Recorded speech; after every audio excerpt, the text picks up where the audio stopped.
Hey guys, welcome back to my channel. और आज का ये जो वीडियो है हमारे लिए काफ़ी इंपॉर्टेंट होने वाला है, क्योंकि आज हम ऐसे जीके के बारे में बात करेंगे टॉप 30 जीके जो पेपर में पूछे गए हैं। वो चाहे पीडब्ल्यूडी हो, एसएससी सीजीएल हो, रेलवे का एग्ज़ाम हो, यूपी पुलिस का एग्ज़ाम हो, यूपीएससी हो या एमपीएससी हो, कोई भी एग्ज़ाम हो, ऐसे जीके के प्रश्न उसमें पूछे गए हैं। सो हम अच्छे से आज ऐसे टॉप 30 जीके देखने वाले हैं जो पेपर में पूछे भी गए हैं और पूछे भी जा सकते हैं। तो सभी को हमें याद में रखना होगा। और हाँ गाइज, अगर आप चैनल पर नए हो तो इसे सब्सक्राइब करना ना भूलें और बेल आइकॉन को दबा दें ताकि मैं ऐसे ही जीके आपके लिए लाता रहूं। सो गाइज, हम वीडियो की शुरुआत करते हैं अब। सो हमारा सबसे पहला प्रश्न है, भारत का सबसे बड़ा जिला कौन सा है? भारत का सबसे बड़ा जिला कौन सा है? सो इसका जो सही जवाब हो जाएगा वो है डी, कच्छ। कच्छ जिला जो है वो भारत का सबसे बड़ा जिला है। ये इंपॉर्टेंट प्रश्न है, ये प्रश्न पूछा गया था रेलवे के एग्जाम में। कच्छ जिला भारत का सबसे बड़ा जिला है। कच्छ जिला गुजरात राज्य में है। सो याद रखें, कच्छ। अगला सवाल है, शतरंज का जन्म किस देश में हुआ? शतरंज का जन्म किस देश में हुआ, यानी किस देश से खेलना उसे शुरू किया गया था, उसकी उत्पत्ति कहाँ से हुई? तो इसका जो राइट आंसर हो जाएगा वो है ए, भारत। भारत में शतरंज का जो खेल जन्म है वो भारत देश में हुआ था। इंपॉर्टेंट प्रश्न है, ये प्रश्न रेलवे में पूछा जा चुका है। So right answer is Bharat. Bharat है का जन्म।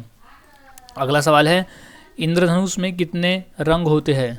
सो इसका जो सही जवाब है वो है सी, 7 रंग। 7 रंग, इंद्रधनुष में 7 रंग होते हैं। इंपॉर्टेंट प्रश्न है, ये प्रश्न यूपी पुलिस के एग्जाम में आ चुका है।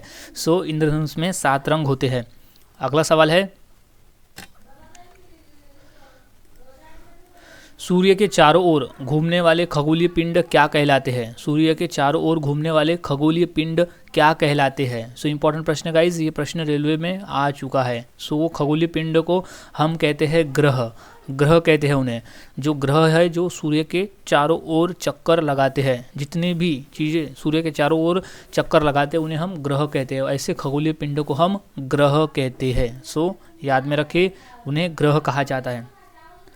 अगला सवाल है, विश्व मौसम दिवस कब मनाया जाता है? सो इसका जो सही जवाब है वो है 23 मार्च। गाइस, 23 मार्च को विश्व मौसम दिवस मनाया जाता है। विश्व मौसम दिवस 23 मार्च, ये याद में रखें, 23 मार्च। अगला सवाल है, पद्मावत किसकी रचना है? पद्मावत किसकी रचना है? सो इसका जो सही जवाब हो जाएगा वो है ए, जयसी। जयसी की रचना है पद्मावत। इंपॉर्टेंट प्रश्न है, ये प्रश्न पेपर में आ चुका है। सो पद्मावत की रचना की थी जयसी ने। अगला सवाल है, जैन धर्म में कुल कितने तीर्थकार थे? जैन धर्म में कुल कितने तीर्थकार थे? इंपॉर्टेंट प्रश्न है, ये प्रश्न आया था एसएससी के पेपर में। सो इसका जो राइट आंसर हो जाएगा वो है बी, 24। 24 जैन धर्म में कुल तीर्थकार थे। 24। अगला सवाल, सास बहू मंदिर कहाँ पर स्थित है? सास बहू मंदिर कहाँ पर स्थित है? सो ये है ए, ग्वालियर। ग्वालियर में स्थित है सास बहू मंदिर। सास बहू मंदिर स्थित है ग्वालियर में। सो इम्पोर्टेंट है ग्वालियर। अगला सवाल है, माउंट एवरेस्ट पर चढ़ने वाली पहली भारतीय महिला कौन थी? इंपॉर्टेंट प्रश्न गाइज, ये प्रश्न पूछा जा चुका है एसएससी और रेलवे के पेपर में। सो इसका जो सही जवाब है वो है बी, बछेंद्री पाल। बछेंद्री पाल जो है वो पहली महिला थी, जो यानी भारत की वो पहली महिला थी जिसने माउंट एवरेस्ट पे चढ़ाई की थी। सो इम्पोर्टेंट है, ये माउंट एवरेस्ट पे चढ़ने वाली पहली भारतीय महिला थी बछेंद्री पाल। बछेंद्री पाल, इंपॉर्टेंट प्रश्न है बछेंद्री पाल। अगला सवाल है, आंध्र प्रदेश का क्लासिकल नृत्य कौन सा है? वहाँ का क्लासिकल नृत्य कौन सा है? आंध्र प्रदेश। सो इसका जो राइट आंसर है वो है टी, कुचिपुड़ी। कुचिपुड़ी जो है वो आंध्र प्रदेश की क्लासिकल नृत्य है। कुचिपुड़ी आंध्र प्रदेश का क्लासिकल नृत्य है, कुचिपुड़ी। अगला सवाल है, गौतम बुद्ध ने अपना पहला उपदेश किस भाषा में दिया था? गौतम बुद्ध ने अपना पहला उपदेश किस भाषा में दिया था? इंपॉर्टेंट प्रश्न है, ये प्रश्न रेलवे के एग्जाम में आ चुका है। सो इसका जो सही जवाब है वो है ए, पाली भाषा। पाली भाषा में गौतम बुद्ध ने अपना पहला उपदेश पाली भाषा में दिया था। पाली भाषा, इंपॉर्टेंट है पाली भाषा। अगला सवाल, G20 का मुख्यालय कहाँ स्थित है? G20 का मुख्यालय कहाँ स्थित है? सो इसका जो राइट आंसर हो जाएगा वो है डी, कोई मुख्यालय नहीं है। गाइज ये G20 का कोई मुख्यालय नहीं है। G20 में जितने भी देश आते हैं वो अपने एक देश है वो इसका आयोजन करवाते हैं, इसका कोई भी आधिकारिक तौर पे मुख्यालय नहीं है। सो राइट आंसर आ जाएगा कि इसका कोई मुख्यालय नहीं है। अगला सवाल, कृष्ण भगवान के कौन से रूप को मानव अवतार कहा जाता है? भगवान कृष्ण के कौन से अवतार को मानव अवतार कहा जाता है? तो इसका जो राइट आंसर है वो है बी, राम। भगवान राम के जन्म जब हुआ तो उसे मानव अवतार में कहा जाता है, जो कि वो भगवान कृष्ण के अवतार थे, ऐसी मान्यता है, ऐसा कहा जाता है। सो आंसर हो जाएगा राम।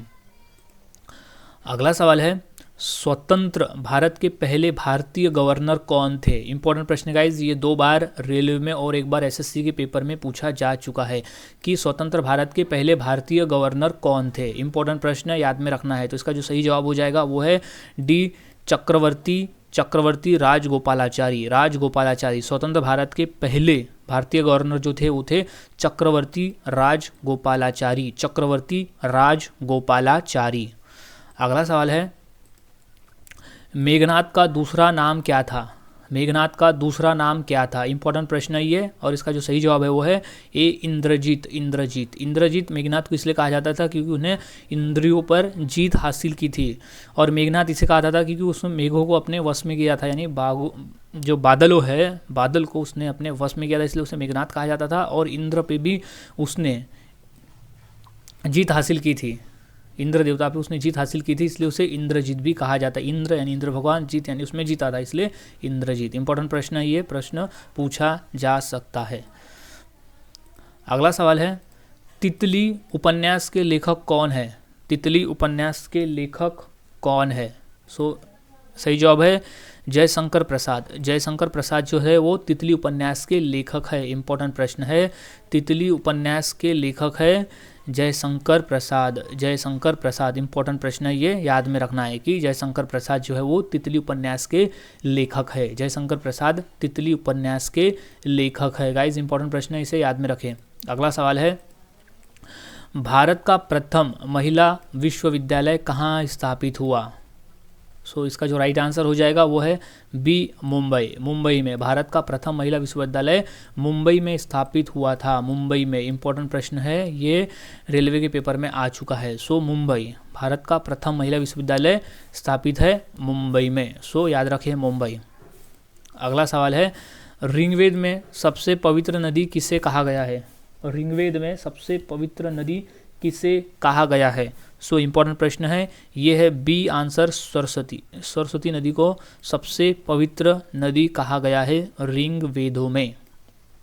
अगला सवाल, परमाणु ऊर्जा नियामक बोर्ड का मुख्यालय कहाँ है? सो इसका जो राइट आंसर है वो है बी, मुंबई में है। परमाणु ऊर्जा नियामक बोर्ड का जो मुख्यालय है वो मुंबई में है। सो इंपॉर्टेंट प्रश्न है मुंबई, याद रखें, परमाणु ऊर्जा नियामक बोर्ड का मुख्यालय है मुंबई में। अगला सवाल, सबसे तीव्र गति से सूर्य का चक्कर लगाने वाला ग्रह कौन सा है?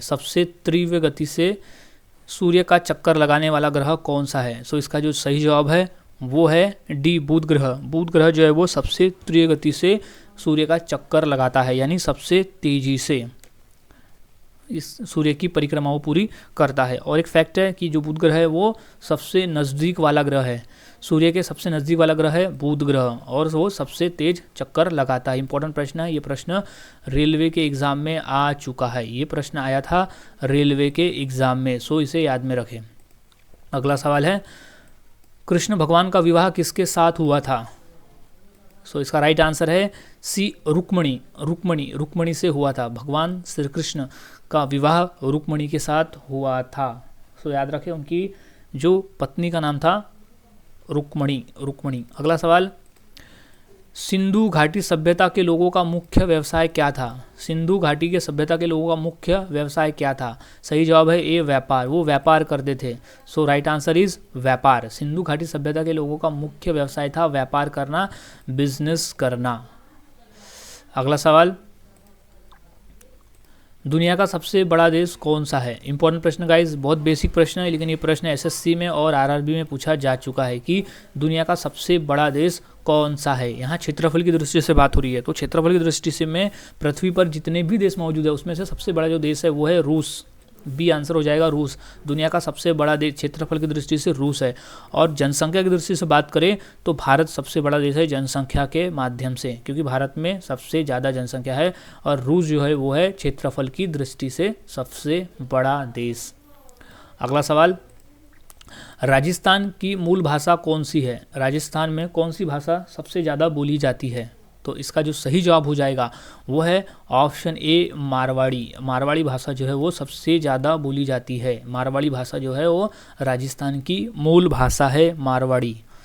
अगला सवाल, दांतों में निम्नलिखित में से क्या होता है? कौन सा खनिज यानी कौन सा तत्व होता है, कौन सा ये? तो आंसर है सी कैल्शियम। कैल्शियम पाया जाता है, दांतों में कैल्शियम होता है, जिसकी वजह से दांत मजबूत होते हैं और उनके विकास के लिए ये कैल्शियम हमें ज़रूरी होता है। So calcium is answer, right answer. अगला सवाल, विश्व का सबसे बड़ा महाद्वीप कौन सा है? इंपॉर्टेंट प्रश्न है, ये प्रश्न 2 बार रेलवे में और 1 बार एसएससी में पूछा जा चुका है कि विश्व का सबसे बड़ा महाद्वीप कौन सा है। तो इसका जो सही जवाब हो जाएगा वो है ऑप्शन ए एशिया महाद्वीप। एशिया महाद्वीप जो है वो विश्व का सबसे बड़ा महाद्वीप है जिसमें हम रहते हैं। एशिया महाद्वीप में भी हम रहते हैं, यानी हमारा देश एशिया महाद्वीप में आता है, सो हम एशिया महाद्वीप में रहते हैं। अगला सवाल, भारत का सर्वोच्च पर्वत शिखर कौन सा है?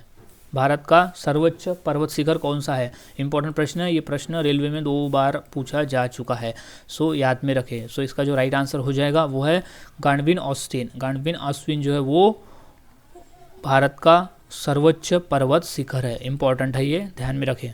अगला सवाल है, विंग ऑफ फायर पुस्तक के लेखक कौन है? इंपॉर्टेंट प्रश्न है, ये प्रश्न पूछा जा चुका है एसएससी और आरआरबी के पेपर में। को विंग ऑफ फायर पुस्तक के लेखक कौन है? इंपॉर्टेंट प्रश्न है। तो इसका जो सही जवाब है वो है D APJ Abdul Kalam. APJ Abdul Kalam ji wing of fire पुस्तक के लेखक है, यानी इन्होंने ये पुस्तक लिखी है विंग ऑफ फायर। सो याद में रखें, APJ Abdul Kalam wing of fire, APJ Abdul Kalam wing of fire. अगला सवाल है, भारतीय राष्ट्रीय कांग्रेस के प्रथम अध्यक्ष कौन थे? भारतीय राष्ट्रीय कांग्रेस के प्रथम अध्यक्ष कौन से? इंपॉर्टेंट प्रश्न है गाइस, काफ़ी बार पूछा जा चुका है ये, सो इसे याद में रखें कि कौन थे। तो सही जवाब जो हो जाएगा इसका वो है ऑप्शन सी वेमेश चंद्र बनर्जी। वेमेश चंद्र बनर्जी जो थे वो भारतीय राष्ट्रीय कांग्रेस के प्रथम अध्यक्ष थे। भारतीय राष्ट्रीय कांग्रेस के प्रथम अध्यक्ष वेमेश चंद्र बनर्जी। अगला सवाल है, भारत के प्रधानमंत्री का कार्यकाल कितने साल का होता है? इंपॉर्टेंट प्रश्न है, काफ़ी बार ये पूछा गया है, बेसिक प्रश्न है लेकिन ये पूछा जाता है कॉम्पिटिटिव एग्जाम में। सो इसका जो राइट आंसर हो जाएगा वो है ए 5 साल। 5 साल भारत के प्रधानमंत्री का कार्यकाल 5 साल का होता है। सो याद में रखें 5 साल। Right answer is 5 years. 5 साल का होता है, फिर उसके बाद चुनाव होते हैं लोकसभा के जिसमें प्रधानमंत्री का चुनाव होता है। सो राइट आंसर इज 5 साल। सो गाइज आज हमने ऐसे टॉप 30 क्वेश्चंस देखे, उनके आंसर देखे। ये इंपॉर्टेंट है, पेपर में आ चुके और पेपर में भी ये आ सकते हैं। कोई भी एग्ज़ाम हो, यूपी पुलिस हो, आरआरबी हो, पीडब्ल्यूडी हो, एसएससी हो, कोई भी एग्ज़ाम हो, इसमें ये नॉर्मल क्वेश्चन आते ही है। सो इन्हें याद में रखें। सो गाइज मिलता हूँ मैं अब ऐसे और नए टॉप जीके के साथ अगले वीडियो में। अगर आप चैनल पर नए होंगे तो इसे सब्सक्राइब कर दे, बेल आइकन दबा दे ताकि मैं ऐसे ही वीडियोज़ आपके लिए लाता रहूँ। मिलता हूँ अब अगली वीडियो में।